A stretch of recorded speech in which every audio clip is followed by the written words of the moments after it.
మళ్ళా ఇవాళ స్మార్ట్ మీటర్లు బిగించేటటువంటి కార్యక్రమం చేస్తున్నారా లేదా ఈ ప్రభుత్వం?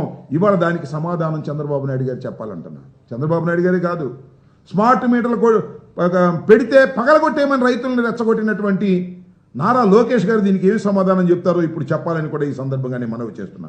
విపరీతమైన బాదుడు కార్యక్రమాన్ని ఇవాళ రాష్ట్రంలో చంద్రబాబు నాయుడు గారు ప్రవేశపెట్టబోతున్నాడు. అంతేకాదు, విన్నారు కదా మధ్య రోడ్లు, హైవేలు కాదు, ఇక గ్రామాల్లో ఉన్న రోడ్లు కూడా పబ్లిక్ ప్రైవేట్ పార్ట్నర్షిప్ మీద పిలవబోతున్నారు. కొన్ని రోడ్లు సెలెక్ట్ చేసుకున్నారు.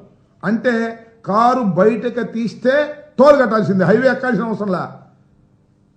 జిల్లా రోడ్లకైనా, పంచాయతీ రోడ్లకైనా, ఆర్ఎండ్బి రోడ్లకైనా, దేనికైనా టోల్ కట్టాల్సిందే. ప్రభుత్వానికి ఏం సంబంధం? ప్రైవేట్ పబ్లిక్ ప్రైవేట్ పార్ట్నర్షిప్తో దోచిపెట్టేటటువంటి కార్యక్రమాలు చేస్తున్నారు.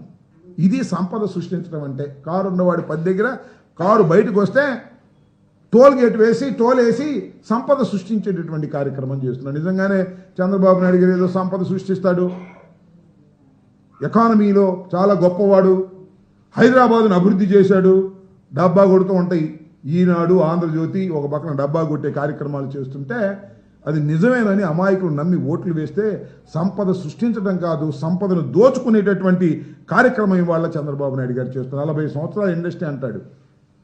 14 సంవత్సరాల సుదీర్ఘకాలం నేను ముఖ్యమంత్రిగా పనిచేశాను అని చెబుతున్నటువంటి చంద్రబాబు నాయుడు గారు ఇవాళ సంపద సృష్టించడం పోయి సంపదను దోచుకునేటటువంటి కార్యక్రమం చేస్తున్నాడు. ఆయన కాలంలో సంపద సృష్టించాడు. ఎలాగో తెలుసా మీకు?